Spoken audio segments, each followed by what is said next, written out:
my CEO wife, Katerina, and her male assistant are playing around quite extravagantly. From the office to the company rooftop. From the car to the outdoors. He calls her Little Greedy Cat. She calls him Little Teddy. Their love affair is well known to everyone. During their escapades, employees even have to deliver safety supplies to them. Even so, Katerina believes I don't know anything. She says, "As long as you're still Henry, I will never let you leave me, but I've already changed my name. I've planned everything." Chapter 1. Mr. Han, are you sure you want to change your name? Once changed, you'll need to update your academic records, documents, and passport, the staff member asked. I nodded and replied, "Yes, I'm sure." The staff member continued to persuade me. "Changing your name as an adult can be quite troublesome, and your original name is quite nice too. Would you like to reconsider?" I answered, "No reconsideration." I signed the name change consent form and said, "Thank you. All right. The name you want to change it to is Liberty, correct?" The staff member asked. "Yes," I said. "Liberty, freedom, flying towards the horizon. This is the future I've planned for myself. I'm going to leave here for good." I asked, "Can I now go and change the name on my passport?" The staff member replied, "Yes. Here is your name change receipt. You can take this to the window downstairs to update your passport." I quickly completed the passport update, but nothing else. My degree certificate, household registration, nothing was changed. Anyway, I'll be leaving with my new passport in a week. My old identity will stay behind forever, and I don't need it anymore. With my new passport in hand, I walked out of the service hall, facing the landmark building of H-City. On the large screen of the building, there was an interview with Katerina, the CEO of Penguin Group. The host, keen-eyed, noticed her small gestures and laughingly asked, "Mrs. Ma, I've noticed you keep stroking your ring, but it seems like just a simple silver ring. Is there something special about it?" Katerina smiled gently, raised her hand for him to see, and said, "This is my wedding ring." The host replied, "Ah, sorry, I thought with your success, your wedding ring would surely be a diamond, and a large one at that." Katerina said, "My wedding ring was made by me. I polished it little by little, and even engraved both mine and my husband's names on the inside." "Wow, there are 2 letters. It's Katerina and..." Katerina said, "Henry. My husband's name is Henry." The host said, "Wow, I envy your husband. He must have saved the galaxy in his past life to marry someone like you." "Mrs. Ma," Katerina simply responded, "You've got it backwards. Actually, I must have saved the galaxy in my past life to marry him." Around us, nearly everyone was speaking in envious tones, except for one person, me, Henry, who let out a sarcastic laugh. Katerina and I once truly loved each other. From school uniforms to wedding dresses, we spent 15 years together. To our classmates and teachers, we were the perfect couple. Until 2 months ago, I received a photo from a strange man. The boy appeared to be in his early 20s, wearing only a small pair of swimming trunks. His neck and chest were covered with bruises. It was obvious he had just experienced a rough night. He flashed a V sign at the camera, and on his index finger, there was a silver ring. Later, I met that boy in Katerina's office. His name was Oberon, freshly graduated from college at 21, and he was Katerina's new personal assistant. At that moment, my mind was a bit foggy. I really wanted to rush into Katerina's office and ask, "Does the term personal assistant include night shifts?" But in the end, I gave up. The bruises on Oberon's body in that photo already spoke for themselves. I left the scene amidst a chorus of admiration and envy, then turned and went to a jewelry shop. When I took off the ring from my left ring finger, it felt like a sharp pain shot through my heart. The staff asked, "Sir, what kind of jewelry would you like us to make?" I replied, "This ring, please melt it down," he said. "But this ring has engravings. It must have some special meaning. Are you sure you want to melt it?" I answered, "Yes, please do it as soon as possible." Half an hour later, I returned home with a beautifully packaged jewelry box. Katerina came home around 10 p.m. She was holding a bouquet of flowers and said to me, "Sorry, Henry, I've been busy with work and haven't had time to be with you. I brought you your favorite potted plant. Do you like it?" When she got close, I could smell the scent of cigarette smoke on her, and when I turned my head, I saw a small hickey on her neck. It was red and obvious. I gave a cold laugh. Was she busy with work, or busy having fun with Oberon? She asked, "Why aren't you saying anything?" I pushed her away and said, "I'm just a bit tired." She said, "Then let's go rest." I pushed her away again and said, "You're tired too. Go take a shower and rest early." Katerina reached out to hold my hand, but then she noticed something. She asked, "Henry, where's your wedding ring?" Chapter 2, I responded. "I took it off." She asked, "But this is something I made with my own hands. A proof of our love. Why take it off?" I vaguely answered, "I've gained some weight recently. and it's no longer the right size. Katerina's expression softened, and she smiled again. She said, then I'll take it to the jewelry store to resize it. I replied. We'll see. She asked, by the way, what's that on the table? Katerina pointed to a beautiful jewelry box on the table, and with some surprise, she asked, Henry, is this a gift for me? I nodded. Yes. Inside was a small silver block. I had melted our wedding rings and placed them inside. Katerina, however, cheerfully said, what day is it today? Did my husband prepare a gift for me? My heart sank again, more than half gone. I said, today is our wedding anniversary. Katerina's face instantly turned pale. She almost begged me, sorry, Henry, I've been so busy with work lately. How about we go out for dinner tonight? I'll make a reservation right now. I responded. No need, I've already eaten, she said. Then how about we go out for a night walk, a stroll by the river? I'm tired. I want to sleep. Katerina, attempting to please me, wrapped her arms around my waist from behind and said, come on, Henry, it's been so long since we walked together. I've felt like you've been a little distant lately. If this keeps up, I'll start thinking my Henry has lost interest. Had I lost interest? She was the one who had someone else in her heart first. She was the one who had already drifted away from me. And this time, I would take back my heart forever, along with myself. On the way out, Katerina drove, chatting and laughing with me about what she'd seen recently. I sat in the passenger seat, looking out the window, pretending not to hear, because just earlier, when I was buckling my seatbelt, I had reached into the gap between the passenger seat and pulled out a torn stocking. I shoved it back in, pretending nothing had happened. Since I had already decided to leave, I didn't want to argue with her anymore. There was nothing to be gained except useless lies. If I couldn't get anything, I would simply stop wanting it. By the river, Katerina got out of the car and opened the door for me, saying, Henry, we're here. I didn't really want to come, but this riverbank was a place we used to visit often when we first got together. If this is where it started, then let it end here. Someone said, wow, isn't that the Ma from the TV today, the one who made her own wedding rings? I remember. She's so beautiful and gentle, an absolutely perfect wife. Ugh, they're so sweet. Just then, Katerina's phone rang. She looked at me apologetically and said, sorry, Henry, it's work. Let me take this call. I'll be right back. I responded. Go ahead, she said.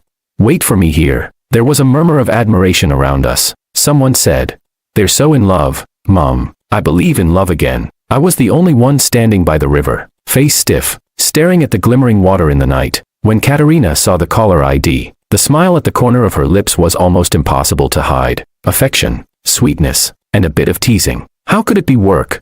But I couldn't be bothered to expose her. It was a bit cold by the river, so I went back to the car to wait. On the car screen, Katerina's social media account was still logged in, connected to her phone. The chat history was still scrolling by. The person on the other end was called Little Greedy Cat Oberon. Katerina wrote, miss me. Little Greedy Cat replied, it's a bit lonely at night without you. Katerina responded, Little Greedy Cat, how many times is this not enough?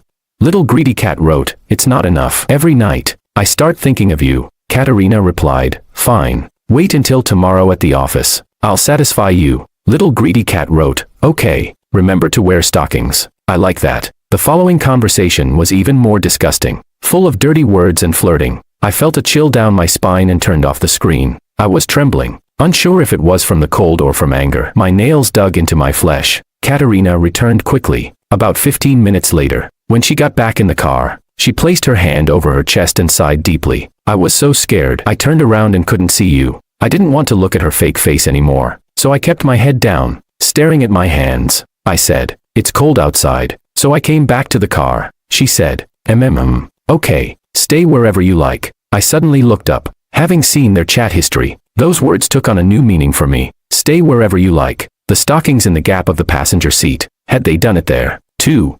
I suddenly felt disgusted. I pushed the car door open and threw up. Chapter 3. Katerina was frantic, rushing over to check on me. She asked, Henry, what's wrong? I was vomiting uncontrollably, and it took me a long time to gather my senses. I didn't understand. Why would Katerina, who loved me so much, cheat on me? Didn't she fear I would find out? Or did she think she was clever enough to hide it from me forever? The evening breeze blew, and my mind cleared a bit. Katerina asked, are you okay? Henry, if you're feeling unwell, I can take you to the hospital right now. I replied, no, I think I just ate something bad at dinner. She said, then tomorrow, come to the office and we'll have lunch together. I sneered. Was she inviting me to watch her and Oberon make love in the office? Suddenly, I had the urge to play a prank, so I said, "Sure, I'll come with you to the office tomorrow morning, accompany you at work, and we'll have lunch together, then we'll go home together at night." Katerina didn't expect me to agree. Her expression became hesitant, and she said, "But I've been really busy lately. I might not be able to stay with you the whole time. You do your work. I'll wait for you in your office." Okay then. Back at home, Katerina offered to draw a bath for me. She went into the bathroom but strangely closed the door behind her. I went downstairs, sat back in the car, and started the engine. The screen immediately displayed the latest chat log. Katerina had written, "The situation has changed. We can't meet at the office tomorrow." Little Greedy Cat replied, "I'm a bit disappointed." Katerina, "Don't be disappointed, little pervert. Tomorrow we'll do it on the rooftop. Even more exciting." Little Greedy Cat replied, "Yay." When I returned to the bedroom, Katerina had just come out of the bathroom. She said, "Henry, the bath water's ready. You should soak for a bit." I replied, "No, I want to rest." She said, "Okay, then sleep if you're tired. By the way, that gift you left on the table, can I open it now?" I replied, "Open it in a week." She asked, "Why wait a week? I want to see what gift our Henry has prepared for me." I thought, because in a week, I'll be gone forever, but I didn't say that. Instead, I said, because in a week, this gift will have meaning. Katerina kissed me lightly on the lips and said, "Okay, I'll listen to you." The next morning, Katerina's phone started ringing around 6. She pressed the button to decline, then turned to hold me, saying, "Let's ignore them and sleep for a bit more." But the phone kept ringing insistently. Katerina frowned and said irritably, "It's not even working hours. Why are they rushing me this early? This useless group of executives needs to be fired soon." She turned off the phone again. When it rang the third time, Katerina angrily got out of bed. "Honey, you sleep for a little longer. I'll go check what urgent matters they have for me," I murmured. I turned over, my back facing her. Katerina left the bedroom with the phone, but soon, I saw her figure outside the front door. There was a delivery man in yellow standing outside, handing her a package. Katerina took it, but when she came back, her hands were empty. I asked her, "Is there something serious going on at the company?" Katerina replied, "It's fine, honey, don't worry, just rest. I'll make you breakfast." I wasn't sure if it was guilt or genuine concern for my stomach, but Katerina made an extravagant breakfast. Milk, eggs, bread, jam, and my favorite oatmeal. She said, "From now on, you can't eat junk food. I'll hire someone to come every day to cook for you." I replied, "No need," she said. "Be good, honey, you have to listen to me, otherwise, I won't feel at ease going to work." I responded, "Katerina, can I ask you something?" "Sure, ask away." I put down my knife and fork and asked casually, "Do you believe in the 7-year itch?" Katerina immediately showed a look of disgust and said, "That's just an excuse for other women to cheat. I'm different. I will only love our Henry in this lifetime." I chuckled. "You'll love only me for your whole life?" She replied, "Yes." I asked, "Then what if you fall in love with another man?" She said, "Then let me be struck by 5 lightning bolts and die miserably." I gave a sarcastic laugh and said, "Such a heavy oath. Aren't you afraid it will come true?" She responded, "I'm telling the truth. Why should I be afraid?" I picked up my knife and fork again, spreading jam on my bread. Katerina said, "Honey, you have to trust me." I simply replied, "Let's eat." She said, "You still don't trust me. Do I need to cut open my heart for you to believe me?" I answered, "There are still people waiting for you at the company. Don't be late." Katerina finally relaxed, sitting across from me and saying, "Let them wait longer. A bunch of useless people. I'll fire them soon enough." I asked, "Fire him? Would you really do that?" I said him, not them. I wasn't sure if Katerina heard it or not, but she replied, "Except for you, I have nothing I would hesitate to give up." Chapter 4. After breakfast, the two of us headed to the company together, but I really couldn't stand sitting in the front seat, so I insisted on sitting in the back. I said, "I get motion sickness. The back seat is more comfortable and I can get some fresh air." Katerina didn't push me any further and said, "All right, I'll try to drive more smoothly." When we arrived at the company entrance, Katerina jogged over to open the car door for me. As I got out of the car, I was once again surrounded by employees during the rush hour. A few executives even jogged over, flattered and said, "Mr. Han is here. Ma mentions you love coffee. I'll go buy some for you right away." Another one said, "Then I'll get some Japanese food. Ma said you like Japanese food the most." Katerina laughed and said, "You all better stop feeding him. My husband's getting a bit chubby. His wedding ring doesn't fit anymore." "That's not true. Ma. He looks slim to me. It's the ring. It must have shrunk." "Go on. Keep flattering me. But this is too obvious. Silver doesn't shrink." "You don't understand. Ma loves Mr. Han so much. As long as he's happy, she's happy. Aren't we all living the good life because of it? Katerina smiled and said sweetly, all right. You found my soft spot. Everyone laughed. I was almost escorted into Katerina's office by the crowd. Fruits, snacks, coffee, everything was available. Katerina also found me a football match on her computer and said, honey, I have to go get busy. You stay here and relax. If you need anything, just call Xiao Wang outside. I purposely asked, where's your assistant Oberon? I didn't see him today. Katerina replied, I don't know. I'll have HR give him a call later. Before leaving, Katerina lovingly ruffled my hair and whispered, wait for me to come back. We'll have lunch together. Katerina left. The executives also left, but I noticed her phone was left on the desk. I hurried outside, just in time to overhear the conversation of those executives. They were saying, the rooftop, Ma and Oberon are getting more and more bold. Well, what can we do? Who knew Mr. Han was coming to the company today? They had to change the location. Are we still supposed to deliver condoms to Ma today? No need. I saw her pocketing several boxes when she went up earlier. Ha ha ha. Ma's impressive. Buying condoms right under her husband's nose. Just call a courier. It's so convenient now. They can buy anything. I suddenly understood. The persistent phone calls this morning were from the courier. She had placed an order early in the morning for the courier to buy condoms, apparently preparing for the rooftop meeting today. They continued chatting. I wonder if a few boxes will be enough. Last time, Ma and Oberon spent a whole day and night in the car, and the next day at work, Ma was walking funny. If they run out, just send more. As subordinates, we have to serve our boss well. Weren't you just saying we should serve Mr. Han well? The other person replied, what does he understand? A cup of coffee can win him over. Someone like Ma, with her status. Doesn't everyone have a few puppies on the side? It's normal, as long as her husband doesn't find out. True, he looks so honest. It shouldn't be hard to hide it from him. Just then, Katerina appeared. She said, don't talk nonsense in front of my husband. Got it? The executives nodded repeatedly. Got it, Ma. We understand. One of them asked, Ma, why did you bring Mr. Han today? You and Oberon still have to hide on the rooftop, and we have to be so careful with what we say around him. Katerina glared at him and said, Henry is my husband. If he wants to come, he can come. No need for you to comment on it. Yes. Katerina then sternly warned, take good care of Henry. He had a bad stomach yesterday. Don't let him eat anything cold or raw. And if anyone dares to talk about me and Oberon, I'll have them pack up and leave immediately. Understood?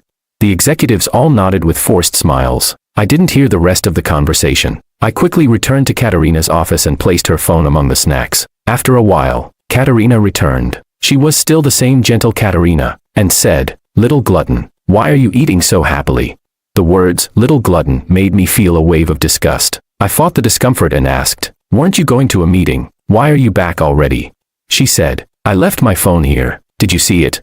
I shook my head. Katerina rummaged through the snacks and found the phone. She said, so it was hidden in the snacks. Well, enjoy your snacks. I'm heading out now. Ding ding ding. My phone rang. I picked it up. The other person asked, hello, is this Mr. Liberty? Yes, this is he, Mr. Xiang. Your flight to Norway, scheduled for a week from now, has been successfully booked. Just bring your passport with you when you board. I asked, do I need to bring any other documents? No, just the passport will be fine. Okay. I hung up, and Katerina, puzzled, asked, passport, honey, what do you need a passport for? Chapter 5, I said, it's a friend of mine. He lost his passport and asked me how to replace it. Katerina took a couple of quick steps and hugged me tightly, saying, you scared me. I thought you were going abroad without taking me. I turned my head and vomited again. She smelled strongly of a sweet, fishy scent, mixed with sweat and the scent of a man's cigarette smoke. Katerina gently patted my back and said, what did they feed you? I specifically told them to take care of your stomach these past couple of days. You wait here. I'll go fire them all.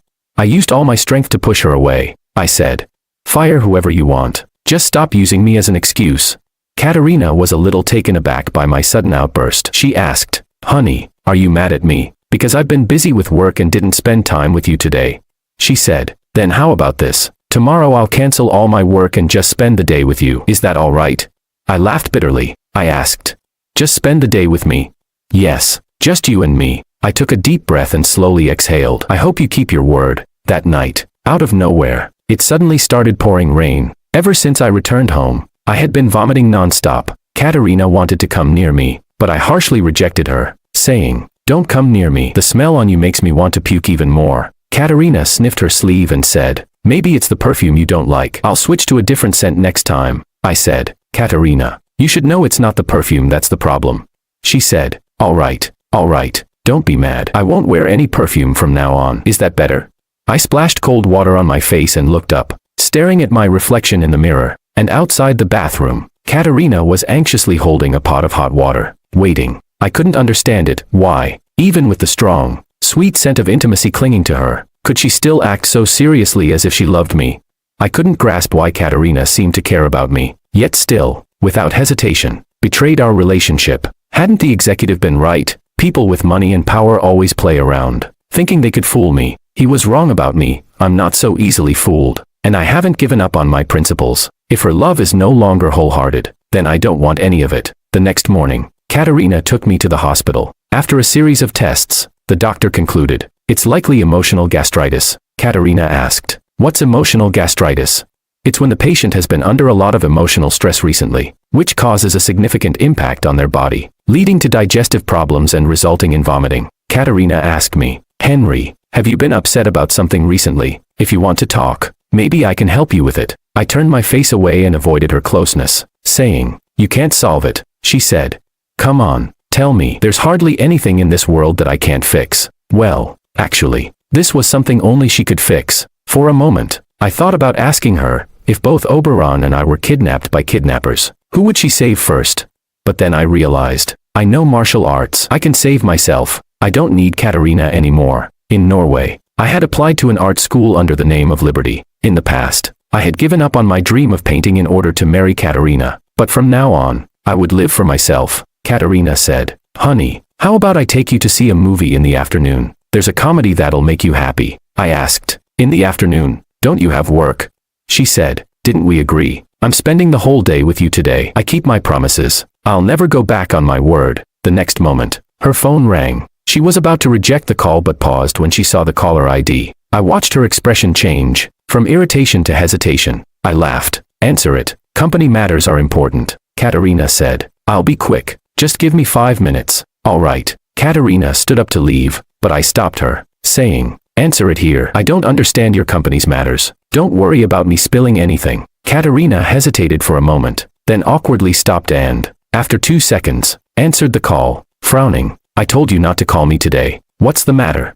I could faintly hear a man's voice complaining on the other end. Katerina spoke cautiously. "All right, I understand. Wait a moment." She hung up and apologized, saying, "Henry, there's an important document at the company that I need to sign. The manager has already brought it to the hospital and is downstairs. I'll sign it and be back in half an hour." I nodded. Katerina practically ran out of the consultation room. The doctor smiled and said, "Mr. Hahn, MS. Ma really loves you. She even put her work aside for you. Is that so?" I forced a smile. "Sorry, doctor. I need to use the restroom." Of course. Chapter 6. As I left the consultation room, I saw Katerina rushing down the stairs, not waiting for the elevator. She really went downstairs, but the floor below was the obstetrics and gynecology department. Buzz. My phone vibrated. Message from Oberon, "Mr. Hahn. I'm so sorry. She probably won't be able to accompany you today. One phone call, and she'll come running to me." I opened the image Oberon had sent. It was her ultrasound report. She was pregnant with my child. I zoomed in and finally made out the first line on the report. Embryo at 8 weeks. Signs of a threatened miscarriage. Oberon taunted, "We spent the whole day on the rooftop yesterday, trying all kinds of positions. I guess we went too rough, and the baby's showing signs of a threatened miscarriage. Well, it's her fault. She said she was bored with the usual routine at home, but when she's with me, she wants something more exciting." Oberon continued, "I'm concerned about her health. I've asked her to come down for a checkup. After all, compared to gastritis, the baby's more important, don't you think?" I left the hospital by myself in a taxi. I went to a law firm. I said, "Hello, I'd like to hire your firm to draft a divorce agreement." I didn't ask for anything specific, and the lawyer was very efficient. Half an hour later, I had the full divorce agreement. The lawyer said, "You don't need the wife's signature. Once you've been separated for 2 years, this agreement will automatically take effect." When I came out with the divorce agreement, Katerina called me. She asked, "Honey, where are you? I can't find you anywhere in the hospital." I said, "I waited for you, but when I couldn't find you, I just went home." She said, "Good, as long as you're home safe." "I'm sorry, There's something at the company I need to take care of. I'll be going on a business trip soon, so you'll have to take care of yourself at home. But next week, I'll cancel everything and spend the whole week with you. I sighed deeply. Lies can be repeated 1,000 times, but no one will believe them. I no longer had any emotional reaction. I said, "Okay, go ahead," she said. "Our Henry is so thoughtful. I love you." I asked, "Love me? Katerina, do you just like men who play games? Am I too boring for you?" Katerina froze for a moment and said, "Of course not. I like you just the way you are." I asked, "Katerina, would you fall in love with another man?" "Of course not," I said. "If you change your heart, I'll leave you forever." Katerina chuckled and said, "Go ahead and run. I can lock down the airports and train stations. As long as you're still called Henry, I'll never let you leave me." I smiled and thought, "But on my passport, I don't go by Henry anymore. I go by Liberty." I emphasized once again, "I'm serious. I have ways to leave you and make sure you can never find me." Katerina kept laughing, like she was teasing a dog. She said, "All right, run if you can. I'll give you 3 days, and then I'll come find you." I told you, as long as you're still called Henry, I can find you anywhere. You won't be able to escape me. Escape? I laughed. Let's see if she's right. Chapter 7. There are 3 days left before my flight. Oberon sent me a picture of Katerina at a barbecue on the beach. He wrote, "To celebrate the closeness of our love, we're vacationing in the Maldives." I didn't reply. He had just gathered a few close friends for a final gathering. After all, it might be the last time they meet. I enjoyed the gathering. 2 days before the flight, Oberon sent another picture of Katerina reading a book. The book was titled The Baby's Early Education Guide. Oberon wrote, "New moms are really focused on their baby's education. She's already researching early childhood education." I still didn't reply. I went to the bank, exchanged all the money in my account for euros, in cash, and cancelled all my bank cards. 1 day before the flight. This time, Oberon sent a video. The video showed a beautiful, romantic firework display over the sea. Oberon wrote, she rented out the entire island, and bought out all the fireworks in the Maldives, just for my birthday. So today was Oberon's birthday, with a birthday and a pregnancy. For them, it must be double the joy. After watching, I only smiled faintly. Then I called a local charity. I said, "Hello, I have a batch of clothes I'd like to donate to impoverished mountain regions." Soon, a representative from the charity organization arrived in a car. During the days Katerina was away, I had already packed everything up. 5 large bags of clothes and shoes. I donated them all, not leaving a single item behind. My ID, household registration, diploma, and other documents that belonged to me, along with all my daily belongings in the house, I took straight to the crematorium, gave the staff a sum of money, and asked them to burn everything. Standing in the house I had lived in for 5 years, I felt a little unfamiliar. The house had been cleaned out thoroughly. There wasn't a trace of me left. I only had a backpack with me. Inside, there was just my passport. If there were any old belongings left, it was my phone. I called a taxi with my phone and headed to the airport. The driver stopped at the terminal entrance, and just as I was about to pay for the ride, I received a call from Katerina. She said, "Henry, I'm back from my business trip. I'll come pick you up and we can go out to eat." She was back, and Oberon was with her. I sat in the car and witnessed them both walking out of the terminal. Oberon was pushing a luggage cart, with 2 suitcases, one blue and one pink, obviously matching couple luggage. Katerina was clinging to his arm, leaning against his shoulder, looking every bit like a loving married couple. On the phone, I asked, "Was the business trip tiring?" She replied, "It's all right. Not too tiring. By the way, I remember you said I could open the gift you gave me today, right?" "Yes," she said. "I'm really excited. I've been guessing what you might get me all week. For our anniversary, it must be something meaningful, right?" I responded, "Very meaningful. You'll see when you open it." She said, "All right. I'll be home in about 2 hours. 2 hours would be enough. By then, my plane should have already crossed the border." I said, "Okay." She said, "I'll see you soon. Love you, Henry." I hung up, and I saw Oberon frown in displeasure. Katerina stood on her tiptoes and kissed him on the lips, as if to comfort him. The driver reminded me, "Sir, you haven't paid yet." I turned my attention back to him, scanned the payment QR code, and transferred all the money in my WeChat account to him. The driver looked startled and said, "Sir, you've entered the wrong amount. It's 130 yuan, not 13,000. Let me refund you." I said, "No need." As I pushed the car door open and got out, "I won't need it anymore. Thank you for bringing me here." He replied, "No worries. It's my job, and you've paid the fare, so I had to bring you here." I said, "That's different. You brought me here, to the rebirth road of my future." I got out of the car, turned off my phone, took out the SIM card, and casually threw it in the trash can. Then I gave the phone to a young child nearby.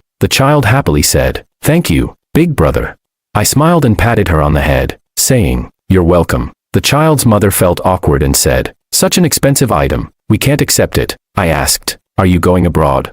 "Yes, we're going to Africa to find her father." I smiled and said, "Then take it. You might need it in Africa." She said, "All right, thank you." I waved goodbye to them. Safe travels. The broadcast was making an announcement. "Liberty, please make your way to gate H23 for boarding. Your flight is about to depart." I held my passport tightly, took one last look back, and resolutely walked toward the gate. Chapter 8. Katerina hung up the phone, seemingly unaware of any changes. But Oberon, on the other hand, wasn't very happy. He said, "The days when you belong to only me are coming so soon. After that, we'll have to hide and sneak around again." Upon hearing this, Katerina gave him a slightly warning tone and replied, "Don't let me sense anything unusual, or you know the consequences." Oberon sighed and said, "Fine, fine, I know. You've said it 100 times already." When Katerina saw that he was even more upset, she lowered her head and tried to comfort him. "All right, I won't say it again." Oberon shook his head and said, "You need to make it up to me." Katerina replied, "I'll apologize. How about I buy you a pair of sneakers? Which one do you like?" Oberon raised his head and said, "Let's go back to the company before you go home. Let's do it one more time." Katerina hesitated slightly and replied, "I've already told Henry I'll be home in 2 hours. There won't be enough time. You could just say there was traffic on the way. After all, the airport highway is always congested." Katerina glanced at the time and was still unsure. Oberon then pulled her in and kissed her lips. At first, Katerina pushed him away, but soon, the push turned into an embrace. After a passionate kiss, Katerina's fire was ignited. She whispered with a teasing laugh, "Little glutton." Oberon smiled and said, "Let's go back to the company, just for one last crazy time." Katerina didn't respond. Instead, she quickly grabbed his hand and headed for the parking garage. Oberon chuckled, "The luggage, the luggage." Katerina replied, "Forget it." In the car, they had a playful moment before heading back to the company, where they spent another 2 hours in madness. When it was finally over, Katerina remembered to call me. "The phone you are trying to reach is turned off." Katerina felt something was wrong. "I never turn off my phone." Oberon happened to bring her a cup of coffee and, without any reservation, pulled her into his arms. He said, "Why are you in such a rush? It's just that your phone ran out of battery." Then, he tried to please her. "I made the coffee for you. Do you want me to feed it to you?" Though life seemed the same as before, Katerina couldn't shake the feeling that something was off. At first, she couldn't pinpoint it, but soon she felt like something was missing, and even the temperature of the coffee was a bit off. Frowning, she stood up and said, "Forget it. Bring me a cup of hot tea instead." Oberon leaned in again and asked, "What's the matter? Do you want to change the flavor?" The word again made Katerina uncomfortable. She lowered her voice and said, "Stop it. I'm not in the mood right now." Oberon replied, "You're just overreacting. He's at home by himself. What could happen?" This time, Katerina became a little upset. She said, "Go and change it. Don't make me repeat myself." Oberon didn't say anything else and immediately went to do as she asked. His role was that of a gentle and obedient puppy, always doing what she wanted without arguing. When the assistant came in with the schedule, they were just as meek and didn't dare make a sound. He said, "Ma, you have a meeting this afternoon, and it's almost time." Katerina originally planned to go home, have dinner with me, and then return to the company to work. The timing was perfect for that. But now, most of the time had been spent fooling around with Oberon, and with the meeting about to start, she didn't have time to go home anymore. She glanced at the work schedule and without lifting her head asked, "How much longer until the afternoon meeting?" The assistant quickly calculated the time and reported, "About an hour." Katerina stood up and said, "I need to go home for a while. If the meeting has already started by the time I get back, don't wait for me. Just proceed as usual." She didn't explain why, simply picked up her car keys and walked out, without even bothering to call the driver. This caused Oberon to feel a sense of urgency. He hurried over to the office door and blocked her way, saying, "Aren't I here with you? Why do you need to go see another man?" Katerina wasn't in the mood for idle conversation and pushed his hand away, saying, "Don't say such things again." Oberon, displeased, said, "No, I don't want to share you with anyone else." The moment those words were spoken, the most nervous person in the room was the assistant. They looked around frantically, wishing they could just jump out of the window. It was the 40th floor, after all, but at least it would be over. Katerina turned her gaze to Oberon, her expression serious and stern. Her voice also carried a warning as she said, "I've told you from the very beginning to understand your position. Henry is my husband, and that will never change." Chapter 9. Oberon fell silent. Frustrated but unwilling to speak up. He knew that both the title of husband and Katerina's wealth would eventually be his. But as they say, haste makes waste. So he reluctantly decided to endure for now. Katerina had not been home during the day for quite some time. As she stood in the familiar villa, she felt a strange sense of unfamiliarity mixed with freshness. The saying, absence makes the heart grow fonder, probably applied here. Henry, I'm back. She called my name cheerfully as she walked through the yard and entered the living room. The flowers and plants in the yard were neatly trimmed, and the interior decorations were just as they had always been, spotless and elegant, reflecting the owner's taste and style. This was all my doing. Katerina wanted to embrace me and say, "You've worked hard, darling," but as she looked around, she couldn't find me anywhere. So, she asked the housekeeper, "Where's Mr. Hahn? Has he gone out?" At this hour, I should have been home. The maids exchanged glances. Unable to answer, they said, "We haven't seen him this morning." Katerina frowned. "You don't even know if he had breakfast?" None of them responded. They all thought to themselves, "Shouldn't you, as his wife, know where he is? What are you asking us for?" Katerina sensed the subtle tension in the air. She lowered her hands and, finding no answers, decided to take matters into her own hands. "Forget it. It's no use asking you. I'll find him myself." She thought I was probably still sleeping, like back in our student days, so she quietly tiptoed upstairs. But my absence continued. The bedroom was just as she remembered, but there was no sign of me. The windows and curtains were open, with sunlight flooding the room, creating a warm, cozy atmosphere. But in this peaceful environment, the one person who should have been there was missing. I was gone. Katerina instinctively walked over to the vanity and noticed a letter tucked beneath a box. It was from me. The last 2 lines I had written for her. I wrote, "I know everything about you and Oberon. I'm leaving. Don't look for me." I hadn't even signed it. And that was how our years together came to a quiet, indifferent end. She had no idea. I had long run out of things to say to her. Katerina immediately tried calling me, but I didn't answer. Her fingers gripped the letter, crumpling its edges without her realizing it. She stubbornly continued dialing, pressing the call button over and over, while searching every corner of the house, unwilling to give up. But whether it was the garden, where I liked to tend to my flowers, or the rooftop swing where I used to gaze at the stars, there was no sign of me. I was truly gone. "Sorry, the number you are trying to reach is currently unavailable." By the time she heard this message for the umpteenth time, reality began to sink in. I wasn't going to answer her calls. There had to be another way. Stay calm. Stay calm. Katerina slapped her face a few times, trying to snap out of her panic. Finally, she opened her contacts and began looking for the numbers of our mutual friends. We had known each other for many years, once being the model couple that went from school uniforms to wedding dresses. We knew each other's lives and social circles inside and out. Katerina first called one of my friends. The person didn't answer at first, but by the 3rd call, they reluctantly picked up. Upon hearing her purpose, the friend gave a cold laugh and said, "You're his wife. If you can't even find him, what makes you think I would know?" The phone was hung up immediately. Katerina didn't have time to dwell on her friend's rude attitude. She quickly moved on to call another one, but the result was the same, and the others had their own criticisms of her, though they didn't speak their minds out of courtesy. The way they interacted with Katerina had been visibly strained in recent years. Still, she refused to give up. She dialed the last of our old classmates and pressed, "Has he contacted anyone recently? If he was really going to leave, he must have talked it over with someone, right?"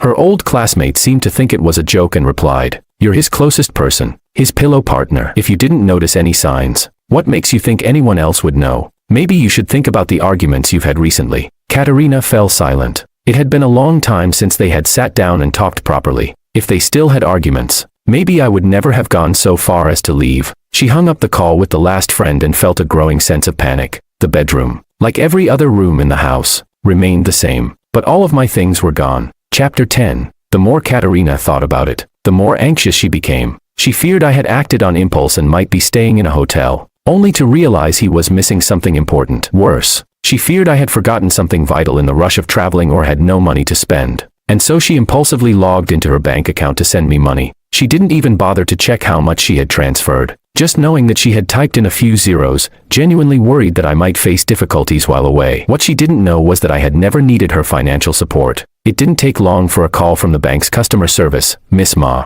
the transfer you attempted has failed." Katerina, already on the verge of breaking down, lost all semblance of her usual composure. She asked immediately, "Was there a problem with the transfer limits or the number of transactions?" "I can prove that it was me making the request. I can provide the verification code and signature. I need to send money to my husband." She didn't even remember the last time she had personally transferred money to me. It felt like it had been ages. Ever since her wealth and rising social status, she had become detached from many of the mundane details of daily life. Our wedding anniversary had been handled by an event planning company. The gifts were purchased by assistants, and even household expenses were automatically deducted. On their own, these were small matters, but together, they formed a pile that, in the end, could break the camel's back. It dawned on Katerina, far too late, that without meaning to, she and I had drifted so far apart. The regret hit her hard, and her desire to make amends grew stronger. But the bank representative informed her, "Miss Ma, there is no issue on your end, but the account to which you are trying to transfer funds no longer exists." "Why?" the representative explained. "That card was cancelled yesterday." "Yesterday?" Katerina repeated her question in disbelief, and after receiving confirmation from the representative, she hung up the phone, exhausted. She put her hand to her face and let out a sob. If only she had called me even once these past few days, she would have noticed something was wrong, but she hadn't. Now, it was too late. An hour passed quickly, but Katerina was no longer focused on work. She spent her time frantically searching through my social media accounts, hoping to find some trace of me. Perhaps, she thought, I had shared something online under an alias. Katerina didn't use social media much, but she remembered my account name. No matter which platform I used, I always called myself Big Orange. She first opened WeChat and found that our chat history had long since stopped, frozen on a past day. As for my account, it had been deactivated. Where my profile picture once was, there was now only a gray default avatar. It felt like a punch to her chest. She moved on to search for Big Orange on other platforms, but the result was the same. Either the user no longer existed, or the account had clearly been taken over by someone else. She spent hours scrolling, searching tirelessly. Eventually, she found only a few scattered posts where people had shared my messages. The Big Orange ID had completely disappeared. Katerina, unwilling to give up, called the platform's customer service. She provided them with my personal details, demanding, "I've read your platform's rules. A deactivated account can be reactivated within 7 days. I need to recover his data." The customer service representative refused, saying, "I'm sorry, but the account can only be reactivated by the account holder themselves." Katerina argued, "I'm his wife. Can't I reactivate it on his behalf?" "I'm sorry, ma'am," came the polite reply. Frustrated, Katerina said, "Fine, I'll file a complaint and you'll be hearing from the court. Don't think I don't know you have access to this information. It can't be that hard to restore the account data." The representative responded calmly, "Feel free to do so." They were used to dealing with difficult customers and were unshaken by her threats. Knowing that any legal process would take time and effort, Katerina, seeing that her threats had no effect, felt a sudden wave of defeat. She hung up the phone and quickly reached out to a contact at the platform. Asking for help in a more measured tone, she said, "I understand your policy, but my husband is missing. Before he disappeared, he took nothing with him, not even his social media accounts or bank card. If you can't help me recover his data, I'll truly have no leads left. Please, I'm begging you." Chapter 11. Katerina rarely humbled herself, but for me, she had no choice but to do so. Luckily, after confirming that her husband was indeed missing, the platform's representative relented and agreed to help her. She was finally able to access my social media account. My profile picture was a painting I had done, conveying a quiet, serene vibe that perfectly matched the sense of calm my username, and the account itself, gave off. I wasn't a very talkative person, but unexpectedly, I had documented our life online over the years. I was one of the first users of the social platform, and my earliest post came soon after we had started dating. The first entry read simply, "We're together," accompanied by a smiley face emoji. The emoticons from back then seemed outdated now, but Katerina smiled softly at the memory, feeling the sweetness from when we had first fallen in love. I used to enjoy sharing snippets of my life on that account, my sketches in my spare time, gifts Katerina had given me during our relationship, wedding photos, and photos of the garden we had carefully cultivated together after marriage. Katerina scrolled through it all, feeling her heart soften with every post, as if a piece of it was crumbling away. But as she continued to reminisce, she noticed that I hadn't posted any new pictures or shared anything for a long time. The most recent post was from half a year ago, a photo of the starry sky taken while sitting on the rooftop swing. What had happened during that time? She tried to recall, and then it clicked. This was around the time when she had started her affair with Oberon. She had thought she was being discreet, but it turned out there had been signs all along, little details that had betrayed her. A wave of intense regret hit Katerina. With trembling hands, she clicked on the last text post I had made. It was sent late last night, and the message was extremely brief. "This is the end."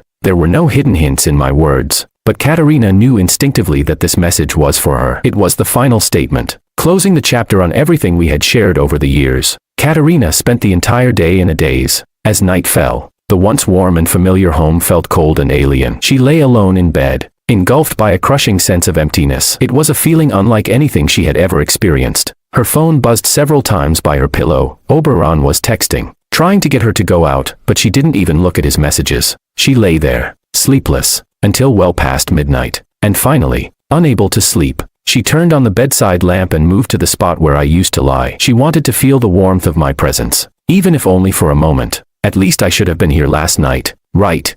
She thought to herself, trying to recall the last time we had shared a bed, but the emptiness in her chest felt colder than the sheets around her. The silk bedding was smooth to the touch, but it took much longer to warm up compared to the cotton sheets we had once shared. Many years ago, when we were newly graduated and didn't have the means for such luxury, we would cuddle together for warmth every night before sleep. Now, she missed me desperately. Her heart ached as if someone was squeezing it tight. Just then, the alarm clock rang sharply at midnight, pulling her out of her reverie. Katerina couldn't lie there any longer. She suddenly remembered the small box I had left for her, the one with the beautiful jewelry inside. She quickly walked to the vanity and grabbed it. The box was small, fitting comfortably in the palm of her hand. But when she opened it, instead of a fine piece of jewelry, she found a small, oddly shaped silver block. At first, Katerina didn't understand. Why had I given her this? Her hand instinctively moved to the silver wedding band on her left ring finger, the ring she had painstakingly made for me herself. And then, it hit her like a bolt of lightning. The small silver block, it was my wedding ring. I had melted down our wedding bands. The grief was overwhelming. She finally understood the truth. This wasn't a case of me running away in anger or acting out. I was never coming back. Katerina was too distraught to even care about her upcoming birthday. In the middle of the night, she drove straight to the police station, breathless and frantic. I need to file a report. My husband is missing. He might have harmed himself, she gasped. I was an adult, free to come and go as I pleased. She had to come up with a convincing reason for them to investigate. Otherwise, they would dismiss her claim. The police took her report seriously and agreed to assist in the search. They accompanied her until the first light of dawn, but found nothing. A male officer asked Katerina, "Have you and your husband had any recent conflicts?" Katerina hesitated before answering, "No, our relationship has always been good." The officer, experienced and perceptive, immediately sensed she was hiding something. He warned her, "If you truly want to find your husband, you need to tell us everything. Otherwise, we can't help you." Katerina, blushing deeply, finally confessed, I've been seeing someone else. I think he found out about it." Chapter 12. This should have been proof of her charm, but in that moment, Katerina belatedly realized how humiliating her actions had been, especially considering that it was for this reason that I had left her. The male officer asked bluntly, "So your husband left because you cheated on him?" Katerina remained silent, her face contorting with guilt as she nodded. Luckily, a sudden phone call saved her from further questioning. Hoping it was me reaching out, she quickly answered. It was a man introducing himself as a lawyer from a law firm. He said, "May I speak with Ms. Katerina Ma? I'm the attorney hired by Mr. Han, and he wishes to meet with you. Are you available?"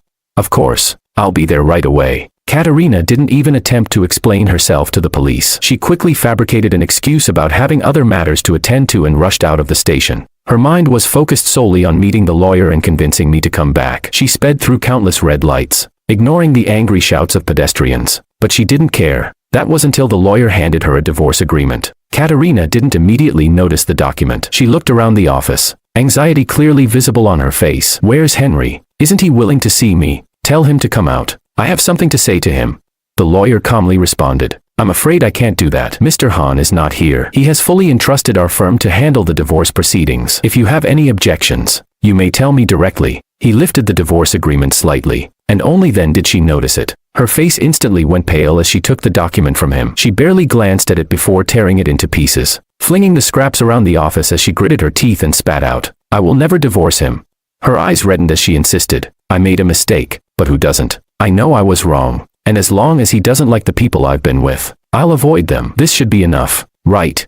She still naively believed that I, who had always loved her so much, would be moved to come back if we could just talk again. The lawyer smiled faintly and reminded her, "Ms. Ma, now that you acknowledge your mistake, you must also be aware that divorce doesn't only happen through mutual agreement. There's also divorce by court judgment. Mr. Han said that if you disagree, he will instruct me to file for a lawsuit." Katerina, her voice shaking, asked, "He didn't even try to tell me this in person." She stared at the lawyer, trying to detect any sign of deception. The lawyer remained polite, smiling slightly as he replied. Mr. Han said he didn't want to see you. Anything he needed to say has been left in the letter. Katerina let out a bitter laugh. That's what he calls a letter. He only left me 2 sentences. Well, I'm not signing it. I've already torn up the divorce agreement, and I want to see him in person. Her heart ached so badly it felt as if something important had been ripped from her chest. The lawyer had expected this reaction. When she had calmed down a little, he opened his folder and retrieved another divorce agreement, saying, Mr. Han anticipated you would tear up the first one. That's why he asked us to prepare 2 copies. Katerina's fury exploded. She snatched the paper and was about to tear it up again. The lawyer smiled politely and said, MS, Ma. Feel free to tear as many as you want. The original has been reviewed by Mr. Han himself. We can print more if needed, at no extra charge. Of course. Katerina, drained of all energy, found herself immediately deflated. She switched tactics in an instant, her voice softening as she pleaded. I'm sorry, I was wrong before. Can you at least tell me where he is? The lawyer's demeanor remained unchanged. Sorry, MS, Ma. I don't know. His implication was clear. He had no intention of letting her see me, even for a final time. Katerina's tone became more polite, almost pleading as she said, how about this? If you tell me Henry's whereabouts, I'll pay you 1,000, no, 50 million. The lawyer remained unfazed. MS, Ma. I cannot disclose information that Mr. Han does not wish to share. This is just a case. 50 million would be enough for you to open your own firm, or even retire comfortably without needing partners. This is a very lucrative deal. Katerina attempted to bribe him, but the lawyer remained firm. MS, Ma. Of course, I'd love to become rich overnight, but I'd rather earn that money through the firm. Besides, I genuinely don't know where Mr. Han is. After he entrusted everything to us, he only contacted me by phone. Katerina held onto her last shred of hope. Give me the phone number he's using now. I'll pay.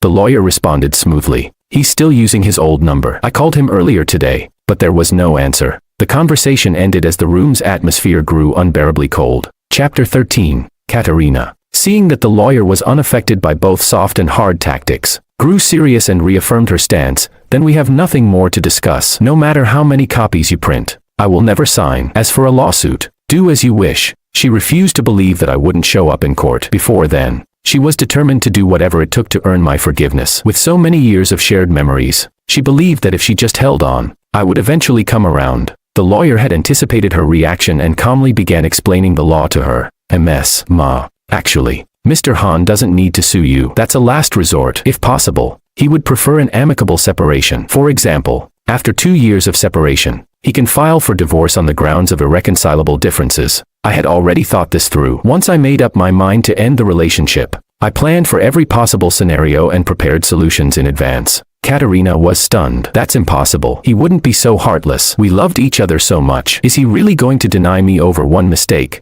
She conveniently forgot about everything she had done over the past months, including her neglect of me. The lawyer wasn't concerned about her feelings. He simply reiterated the facts. MS, Ma. Your personal opinion doesn't change the law. If you think it's unfair, you can always sue the law itself. Katerina, stubborn as ever, insisted. So, if I find Henry during this time and make up with him, that will solve everything.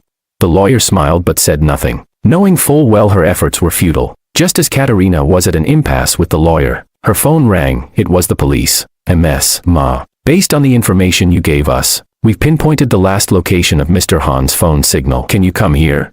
I'll be there right away. The divorce issue was temporarily forgotten. Katerina had never heard of the location the police mentioned. She quickly plugged the address into her GPS and sped off. When she arrived, she was met with a barren plot of land, surrounded by trash, with no buildings in sight, except for a few half-finished ones. The police were searching the area. This sight deeply wounded Katerina. Her mind raced, conjuring images from countless crime dramas, and she almost fainted from the shock. One of the passing officers helped her. MS, Ma. Calm down. Barely holding herself together, Katerina asked in a shaky voice, where is he? Have you found him?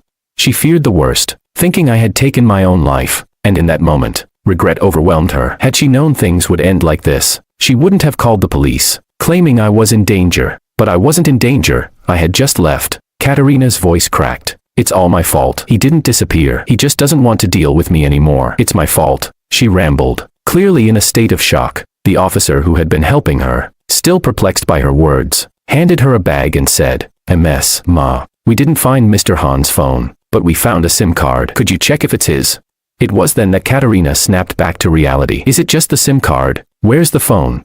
The officer shook his head. We've searched the area, but there's no sign of the phone. Emotionally drained, Katerina took the SIM card from the evidence bag. She inserted it into her phone and tried turning it on. Curious, she wondered what I had felt when I left her, and whether there was any part of me still holding on. The screen remained black, clearly out of battery. Katerina felt her resolve nearly snap, but she kept herself together long enough to ask the police, "Could I borrow a charger? I'll charge it in my car and return it right away." The officer didn't question her further. After checking with his colleagues, he borrowed a portable charger and handed it to her. "See if this works. The SIM card has been exposed to water for a while." The wasteland was overgrown with weeds, and even though it was late autumn, dew still clung to the plants. Katerina refused to accept the possibility of my phone being ruined. She prayed quietly as she charged the phone, and, perhaps because her prayers were sincere, the screen flickered to life. The first thing she noticed were the missed calls, almost all from her. Then came a flood of unread messages from Oberon. She had always believed there was no connection between the two of us, but here it was.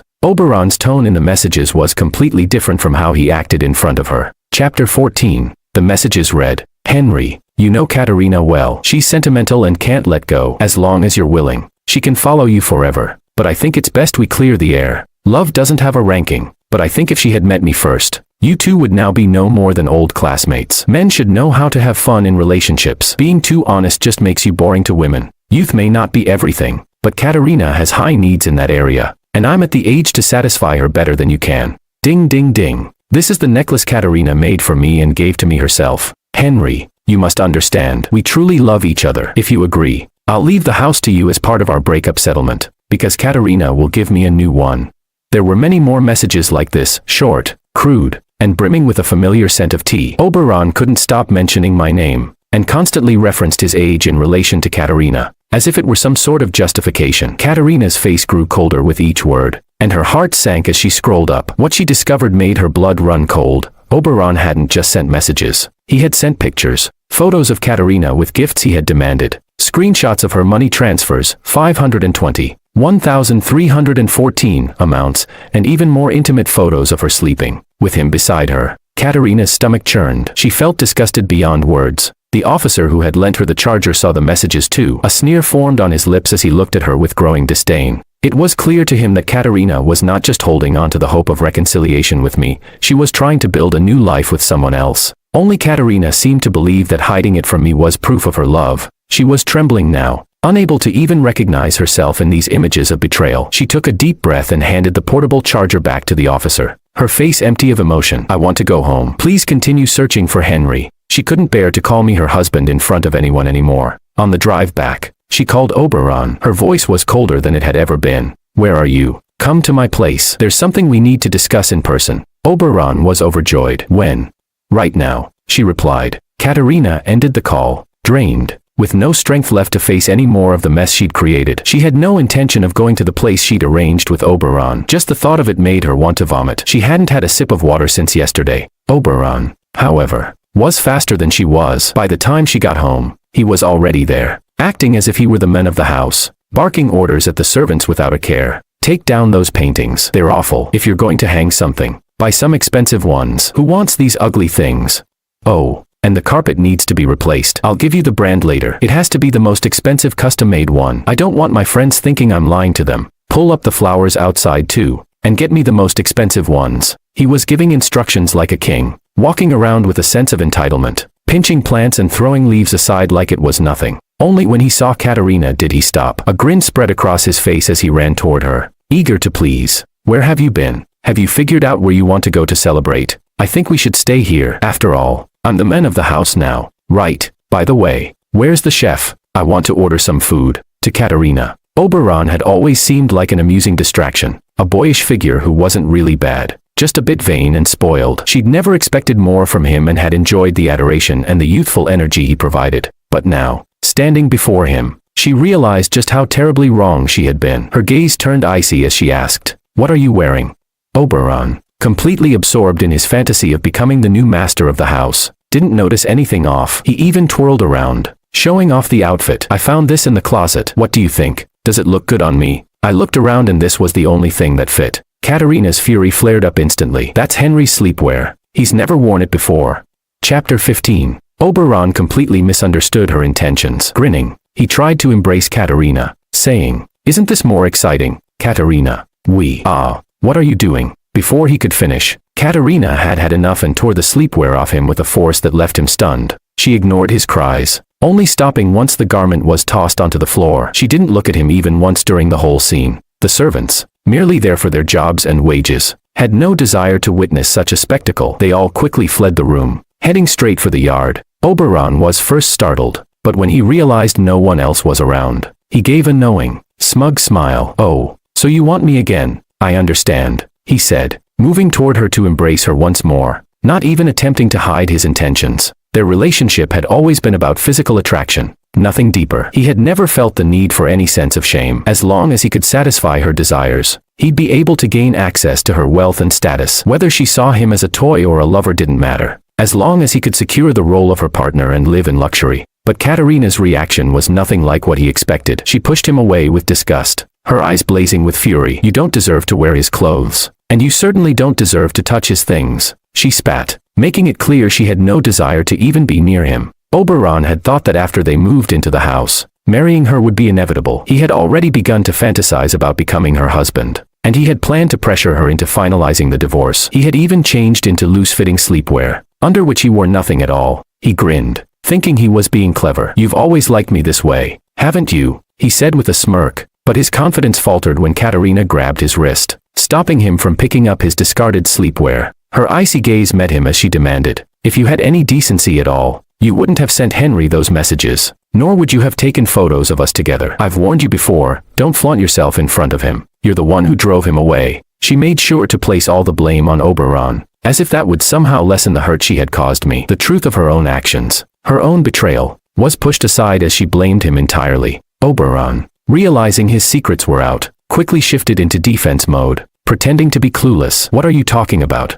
I've never sent Henry any messages or photos. I've been avoiding him. Did he find something out?" It was a lie he knew would be hard to prove. He had no doubt that after finding out Katerina had been cheating, "I would be done with the marriage." Katerina clenched her jaw, hissing, "You're still lying. Maybe I was blind before, thinking you were someone worth having, but you're nothing but trash. You really thought you could take his place," she snapped, her anger filling every word. Oberon, for the first time, saw Katerina looking at him with such venom, but instead of admitting fault, he crossed his arms defiantly, still clinging to the delusion that he could win. "It's definitely just him making up stories, trying to frame me." Katerina didn't let him escape this time. As he moved toward the stairs, trying to change back into his clothes, she yanked him back forcefully. "What are you doing?" Oberon gasped, panic rising in his voice. Without saying a word, Katerina pulled out my phone, showing him the screen. There, clear as day, were the explicit photos and the provocative messages he had sent to me. Oberon's face went pale when he saw what she had, and he muttered,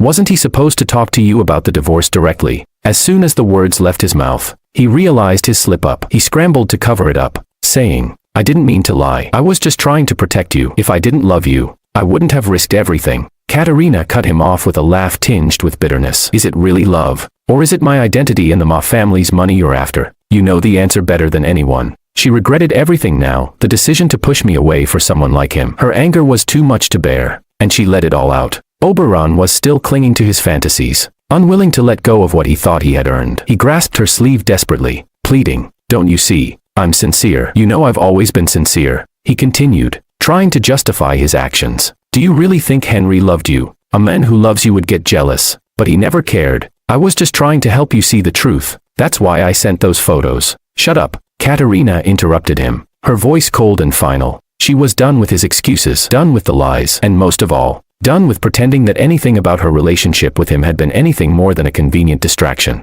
Chapter 16. Katerina spoke coldly. "You have no right to judge me. Besides, you probably wanted it to be exposed all along, didn't you? You took such clear pictures of me, but conveniently left yourself out of the frame. Don't think I don't know. This was all part of your plan to pressure me into marriage." She was as clear-headed as ever, but it was too late now. Oberon still wanted to argue, but Katerina was so disgusted by him that she didn't give him the chance. Without a second thought, she picked up her phone and called the villa security team. "Take anyone who shouldn't be here out," she ordered. The security team, on call 24/7, arrived almost immediately upon receiving her command. Oberon, unwilling to leave, struggled as he tried to reason with Katerina. "Katerina, you're the one who invited me here. If you want me to leave, I'll go right now, but you can't do this to me." Katerina turned her back on him and walked toward the house without even looking back. "Don't let me see you again," she said coldly. Katerina. Oberon was dragged out of the villa. He watched helplessly as the ornate iron gate slammed shut in front of him, feeling as though his dreams of marrying into a rich family were slipping away. Desperate, he started shouting in a near-tearful voice, "Katerina, even without me, he'll divorce you sooner or later. This isn't my fault." He and Katerina shared an unspoken understanding on that point. Neither of them wanted to take responsibility. It wasn't until he heard people on the street whispering about him that he realized the full extent of his humiliation. What's with this guy? It's freezing cold, and he's running around with no shirt on. What is wrong with young people these days? It's disgraceful. Didn't you hear him? He said he's the reason for their divorce. Looks like he got kicked out after a fight with the wife. Wow. He looks so proper, but look at what he's doing. How shameless. Why not get a proper job? Why go around being a sugar baby? The crowd had gathered to gossip, taking photos and videos, not caring whether their footage would end up getting blocked on short video platforms. Oberon had always hoped for a quick rise to fame, but now he couldn't afford to have his reputation ruined. He covered his face with his hands, shouting towards the gate, "Katerina, Mrs. Ma, I'll leave right now, but at least give me a piece of clothing." The security guard, hearing the noise, returned to report to Katerina, "Mrs. Ma, Mr. E." He was cut off mid-sentence by Katerina's sharp command. "I don't want to hear about him again," she snapped, her voice dark with annoyance. Her mood was visibly soured, and the security guard wisely remained silent, not daring to provoke her further over a troublemaker who had caused chaos in her home. Outside, Oberon was screaming in vain. Seeing Katerina's heartless rejection, he discarded his pitiful, weak persona and began shouting insults like a common street thug. "You think I actually care about you? If you hadn't made it so easy, do you think I would have bothered with you? You'll regret this. Women are all the same, disloyal. You keep saying I'm your one true love, but you've been running around with other men behind my back, haven't you? Don't act all sentimental and fool yourself." He was no longer pretending to be anything other than the arrogant man he truly was. Curious bystanders, originally just drawn to the spectacle, stopped in their tracks to listen when they heard such explosive accusations. Oberon, realizing just how deeply he had embarrassed himself, reddened in the face, then, furious and humiliated, shouted, "What are you looking at? I'll call the police." It was a weekday, so the only people passing by were either retirees or neighbors checking out the commotion. His usual intimidation tactics didn't work on them. Some of the bystanders, eager to get their say, responded immediately. "You think we want to see this? You're out here playing the sugar baby, ruining someone's marriage, and now you're getting kicked out like this. Just go home already. Why stay here making a fool of yourself? Yeah, no self-respect at all. People should at least have some dignity. If he had any shame, he wouldn't be out here making a spectacle of himself like this." Shame? It was nothing but a useless concept to Oberon. This was the second time in a single day that he had been publicly humiliated like this, and he was seething with anger. He tried to lash out at the people mocking him. "Who says I'm a sugar baby? Who?" One of the passers-by responded with a laugh. "If you're not a sugar baby, then what are you? If she cared about you, would she let you walk around naked like this? Just a plaything. You really think you're something more? The houses around here are worth a lot of money. Guess you didn't get the money you hoped for. Huh? You're just losing everything." These last few words cut deep, and Oberon's face turned an ashen gray. He had no more bravado left in him. He walked away in defeat, as the jeering voices of the crowd echoed in his ears, feeling like his dreams of grandeur had been shattered for good. Chapter 17. A man who had recently divorced his unfaithful wife, filled with rage and resentment, stepped in front of Oberon and shouted, "What's wrong with you? You're young, why not do something decent instead of playing the homewrecker? TSK, sugar baby." Oberon, unwilling to back down, retorted, "Look at you, old man. You're too much of a failure to even be a sugar baby yourself. Are you calling me one because you got cuckolded by your wife, and now you're bitter about it?" The man was furious. "I'd rather be a failure than be thrown out onto the streets, half naked like you. You're the real disgrace." The man reached out angrily to grab him. The situation quickly spiraled into chaos. The old man lived nearby and quickly gathered a group of neighbors to scold Oberon as a shameless sugar baby. The onlookers who had been watching the drama now got even more excited, calling their friends over to join in the spectacle. Within moments, a crowd had gathered, watching the scene unfold. Inside the villa, Katerina heard the commotion, but she didn't even flinch. She was completely absorbed in her own world, unwilling to leave her sanctuary. No matter how much Oberon yelled or tried to argue, he couldn't outshout the crowd. Furious and humiliated, he tried to cover his face and slip away, but he was nearly molested by a lecherous older woman who reached out in the confusion. "Get off me! Don't touch me!" he yelled, shoving her away. Realizing that Katerina had completely turned her back on him, he shifted his attention to the other men in the crowd. desperate for any support. After all, someone who had lived off his looks and body couldn't even fathom standing on his own feet. He convinced himself that the men watching were all jealous of him. He wiped away his tears, adopting a hurt expression, and shouted, "Who will help me? I'll sleep with you, man or woman. I don't care."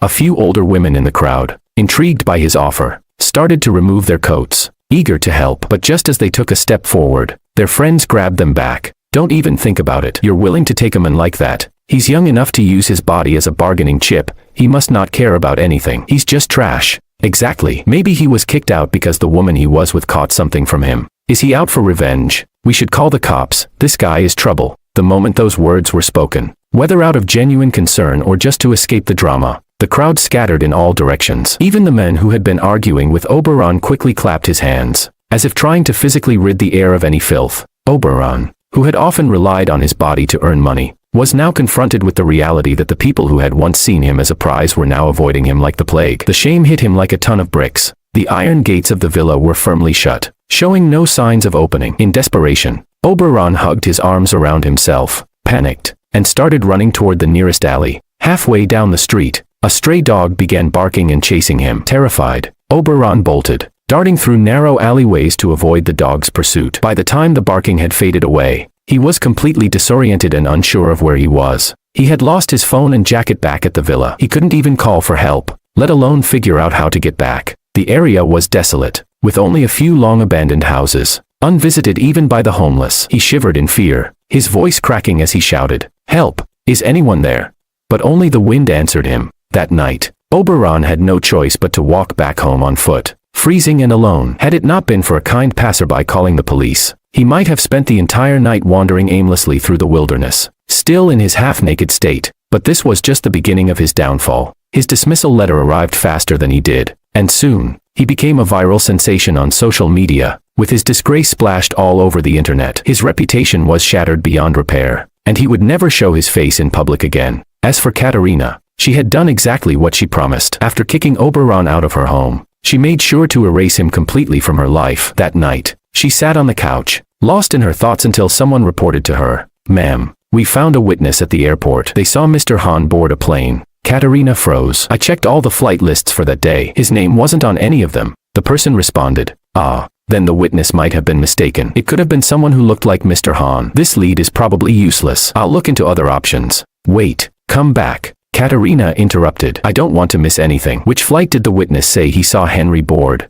The person replied, "It was probably the flight to Norway." Katerina immediately sprang into action, her eyes flashing with resolve. "Book me a flight to Norway right now." She grabbed her passport and rushed out the door without even changing her clothes, determined to follow the lead wherever it might take her. Chapter 18. Katerina was frantic. However, getting a visa and booking a flight were not things that could be done on a whim. It wasn't until 3 days later that she finally stood on Norwegian soil, having contacted the embassy and local police to track down my whereabouts. She knocked on the door of the apartment, calling my name as she barged in. The landlord, who was in the middle of tidying the room, immediately blocked her way and suspiciously asked, "Who are you?" "I'm looking for Henry," she said. Realizing that I hadn't used my English name here, she quickly corrected herself. "He's my husband. We had some misunderstandings, and I need to talk to him." The landlord waved her off dismissively. "There's no one by that name here. He goes by Henry." "Please, check again," she insisted. The landlord remained firm. "My tenant's name is Liberty,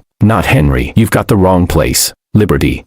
Katerina stood there in confusion. She asked again, "Are you sure? Could you be mistaken?" The landlord's patience was wearing thin. "If you don't believe me, then fine. I'm not going to argue about it." With that, she began to close the door. Katerina wasn't ready to let this lead slip away. She pulled out some money and asked, "Could you at least tell me when he moved in, or if he's had any visitors during his stay?" The landlord accepted the money but remained tight-lipped. "I can't tell you anything else." Nothing. Katerina was left empty-handed. Her spirits, which had already been low, sank even further. The despair in her voice was palpable as she realized I had vanished without a trace. She had no more leads, no more hope, and with nothing left to cling to, she returned to her country. From that day on, she stopped going to the office, locking herself away in her home. Her assistant called her to report work updates, but she immediately cut him off. "Any news on Henry?" "No, there's no news yet. We've put out missing person notices, but no leads for now." The assistant followed Katerina's instructions, but his efforts came to nothing. When he reported back, she responded with an eerie calm. "I understand," she said simply, ending the call without any further words.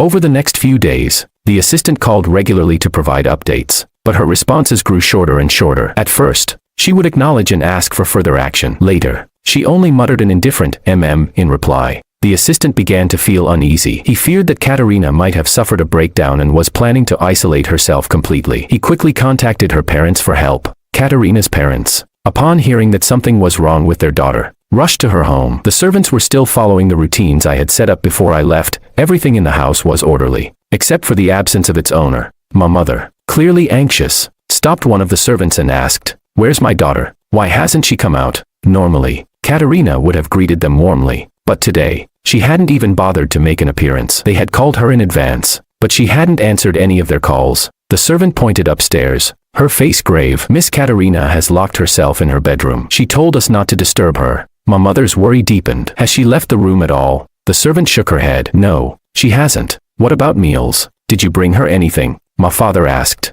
growing more concerned. The servant hesitated, her voice tinged with frustration. "She won't eat or drink anything. We can't force her. Anyone who knocks on the door gets scolded." My father and my mother exchanged a troubled look. They now realized that something was terribly wrong. Katerina had been living in isolation. Her bedroom door wasn't locked from the inside, so they knocked for a long time, but there was no answer. Growing increasingly worried, they decided to push open the door. What they saw stunned them. The floor was covered with crumpled sheets of paper. Almost no space was left to stand. Katerina was sitting on the floor, her head down, scribbling furiously in a notebook. Despite the bright sunlight streaming in, her presence cast an eerie, oppressive shadow over the room. My father bent down to pick up a few sheets of paper. His eyes widened as he read the same phrase over and over again. "I was wrong." My mother's heart skipped a beat. She hurried over to Katerina's side, but the sight of her daughter, eyes red and trembling hands still clutching the pen, made her want to cry. The words her daughter was writing were like a cry for help. "What are you doing, Katerina?" she asked,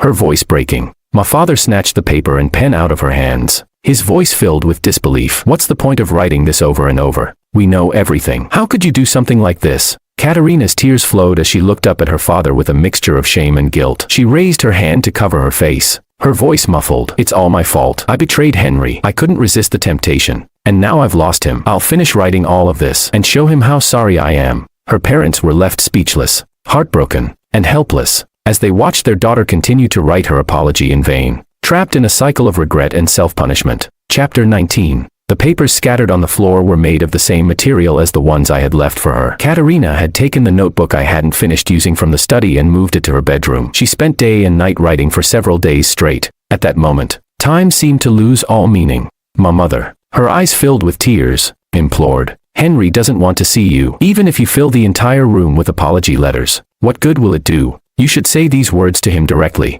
Katerina paused and thought for a moment, acknowledging that her mother had a point, but she was already trapped in her own thoughts, unable to escape. She lifted her bloodshot eyes and insisted, "He will know. Once I finish writing all of this, he will forgive me. He will understand my sincerity." Her voice was hoarse, but there was an unusual fervor in her tone, and her eyes gleamed with an unsettling intensity. Mid-sentence, she suddenly grabbed the notebook back, her trembling hands continuing to scribble on the pages as she muttered to herself, "I was wrong. You will forgive me, won't you? Once I fill all these pages, you will come back, and you will forgive me. I'm so sorry." Katerina repeated these words endlessly. My mother, seeing her daughter descending into madness, helplessly begged, "Please, I'm begging you, stop writing and not eating or drinking. If you keep this up, you'll die." But no matter how much she pleaded, Katerina remained unmoved. She tried to take the notebook away, but her strength wasn't enough to stop her daughter. In the end, my father, unable to watch any longer, came up with an idea. He said, "You want to apologize to Henry, right? You need to let him know how you feel. There's a missing persons show running right now. You should sign up and apologize to him on camera in front of the audience."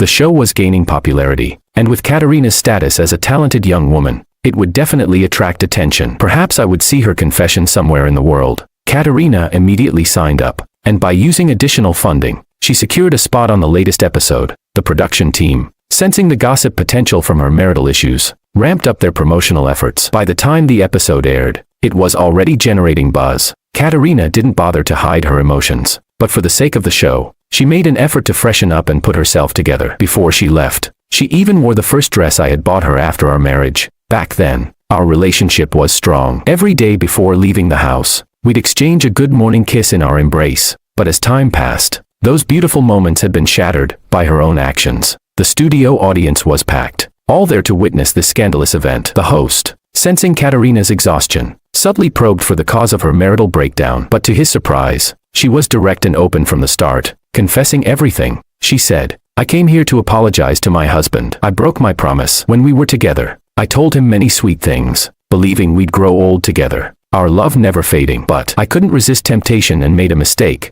As for our marriage, all the blame lies with me. I cheated first, and that's why he left. Today, I'm sitting here, just hoping that he'll give me a chance to ask for his forgiveness." Katerina spoke with genuine remorse, clearly explaining her feelings toward me. By the end of her confession, she was nearly choking on her tears. The production team, eager to capitalize on the drama, promoted the video widely. It quickly spread across the internet, sparking discussions on various forums. Some netizens even tracked down my past artwork and uncovered the identity of Oberon, the third party. But despite the flurry of voices, none of the information related to me surfaced. Katerina waited for several days, and when nothing came through, she forced herself to call her assistant. "I remember there's a video section on the company's official website. Can you upload my apology video there? No time limit, keep it up until we hear from Henry." This was essentially a public humiliation, not just for her but for the company as well. The assistant hesitated, feeling that this was too much, but didn't dare argue. He only asked, "Should we put it on the main site or the branch office site?" "Both." Katerina replied coldly, not satisfied. "Also, buy ad space on social media. I want this on the front page, domestic and international. Anyone who has information about him can contact me, and put my personal number on there too." What started as a typical missing persons notice had turned into a media sensation because of my identity and the story behind it. Katerina believed that by taking this step, even if I saw her looking so tired and worn out on the program, I would choose to call her and talk things through. But I never contacted her, even though she kept her phone on 24/7, with the volume at its highest. I never reached out. A few days later, the first call from an unknown number arrived. The voice on the other end asked, "Is the reward for the lead on the missing person notice still up for grabs?" "Of course." Katerina responded quickly. The caller said, "All right, then send me 100,000, and I'll tell you where I saw him yesterday." "You saw him yesterday?" Katerina asked, her voice shaking with hope. "Yes." "Now send the money," came the reply. Without hesitation, Katerina transferred the money. Chapter 20. Katerina's sanity had long been crushed by boundless despair. Only when the mysterious caller vaguely gave her an address in China did she bitterly hang up the phone with a forced smile. It was no surprise that the person had lied to her, but she didn't pursue it. She simply didn't have the energy left to care. After that day, similar calls came non-stop. Every caller claimed they had seen me in some place, and they demanded varying amounts of money in exchange for information. Katerina knew that many of them were nothing more than scammers, but still, she sent money to each of them, desperately clinging to even the faintest hope that one of them might be telling the truth. But the so-called rewards were swallowed up by the void, not even causing a ripple. Katerina didn't care. The hope, however small, was all that kept her going. Even when some callers insisted on face-to-face meetings, she would still go, driven by the smallest shred of hope. There were also some men who reached out to her, but they were nothing more than opportunistic parasites, clearly after something else. They openly said things like, "Miss Ma, I've got a lot of guys on standby. If you're lonely, we can all keep you company." These were the men who peddled their bodies for a living. Katerina immediately dismissed them with one word: get lost. After that, even the people trying to deceive her stopped calling. Her phone lay silent all day, quieter than she was. A month passed in this way, but then, something happened at home. One afternoon, the maid, who had been knocking on Katerina's door for some time without receiving a response, grew concerned. There was no sound of her telling them not to bother her anymore. Cautiously, she pushed open the door to check. What she saw made her heart stop. Katerina was unconscious, lying on the carpet, barely breathing. It was a critical situation, and the maid immediately called an ambulance.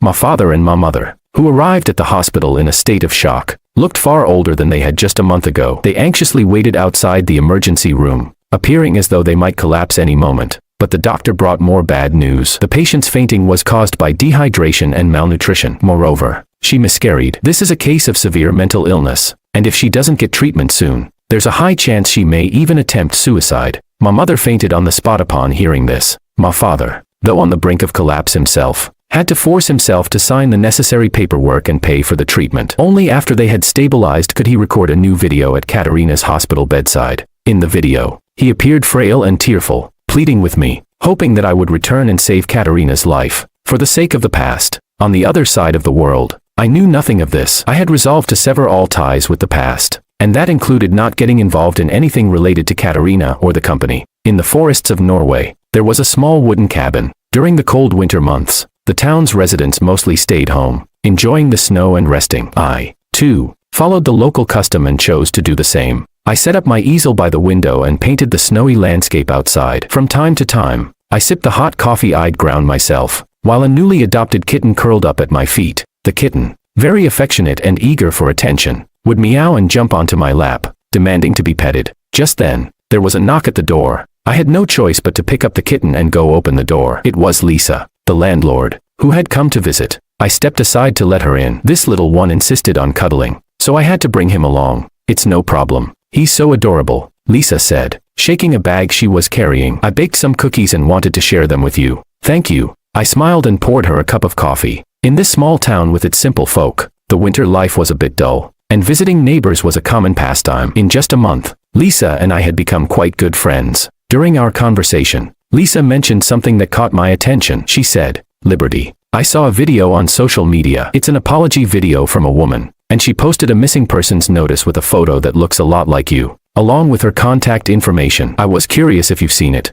The woman in the video looked more and more like me, but Lisa, remembering that I rarely use social media since coming here, was worried there might be more to the story. So, she phrased her question gently. I laughed. Really? What a coincidence. But my appearance is quite common where I'm from, so it's not surprising if someone else looks like me. This was my way of denying it. Lisa looked at my distinctly foreign face and immediately understood my meaning, but, rather than confronting me directly, she simply changed the subject. It's not just the woman. Her parents also posted a video saying that she's been going through a really tough time. She lost the child, and she's in very bad shape. They said she might die soon. Chapter 21. I have to admit, Katerina's performance in the video was quite compelling. Even someone who doesn't understand the language could feel her despair through her expressions and the subtitles. I said, "No, that's not going to happen." I was holding the kitten in my arms, my eyelashes lowered as I spoke. Everyone is an independent individual. No one is meant to live depending on someone else. If she's going to give up on herself over this, then there's nothing I can do. I can't sacrifice others to fulfill her. My decision was final. Even if Katerina herself stood in front of me, crying and begging, I would never turn back. Lisa smiled and said, "That's good. Don't worry. You're safe here. The snowstorm in the forest is so heavy that the roads to the nearby city are temporarily blocked. Even if someone mistakenly thinks you're the woman in the video, they won't be able to contact her and cause any confusion."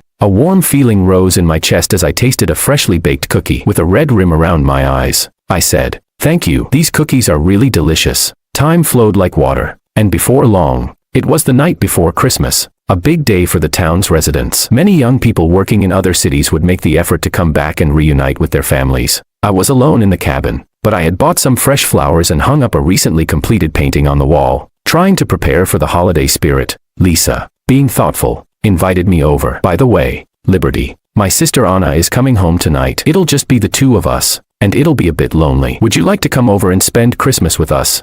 Since there were no other plans, and I didn't see a reason to refuse, I picked out a few flowers, grabbed the kitten, and brought a pot of hot coffee with me as I headed over to Lisa's place. Lisa lived alone and was quite happy to have someone her age to keep her company. She looked around at the decorations scattered throughout the house and, with a slight embarrassed smile, said, "All these decorations are from Anna. She said she would help me set up when she came home, but it seems like it's just us now." The Christmas tree was nearly 2 meters tall, standing beautifully beside the fireplace, but putting the star on top was a challenge. I shrugged and said, "No worries. Just give me a chair and a stool. I'll do it." Being taller than Lisa, I stood on the stacked stools, tiptoeing just enough to reach the top of the tree. Together, we quickly decorated it, and the tree looked festive and cheerful. Lisa sighed and muttered, "I really don't know what's going on with Anna. First, she forgets the string lights. Then she's been gone so long without bringing anything back. I just hope she's not lost somewhere." I glanced at the clock and said seriously, "It's still early. She can make it back in time for the turkey." "Oh my God, the turkey." Lisa suddenly realized the turkey was still cooking in the oven and rushed to the kitchen. It looked like she had her hands full. I chuckled softly and continued hanging decorations on the tree. When I heard the doorbell ring, I went over to open it. Standing at the door was a cute young girl who had mistaken me for Lisa. She cheerfully held up a string of lights and said, "I brought the lights." Her words froze as she realized she was speaking to a stranger.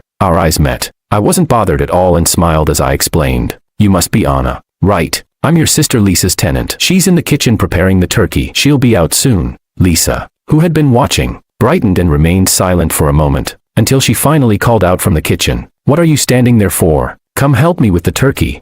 Anna seemed to snap out of her daze. Like a kitten caught off guard, she quickly walked into the kitchen with the string lights, and after some prompting from her sister, she returned and handed them to me. But the whole time, Anna didn't dare look me in the eye again, her fair skin flushed with a noticeable red. On Christmas night, the three of us sat around the Christmas tree, sharing turkey and Christmas cookies. When it came time to exchange gifts, Anna finally gathered the courage to meet my eyes. With sincere blue eyes, she asked, "Would you be my boyfriend?" There were no embellishments or clever words, just the simplest confession. I pushed the Christmas gift I had prepared for the two sisters toward them and said, "I'm sorry, but I think I'm going to leave here soon." "Where are you going?" Anna asked, her eyes wide. I replied, "To somewhere far away."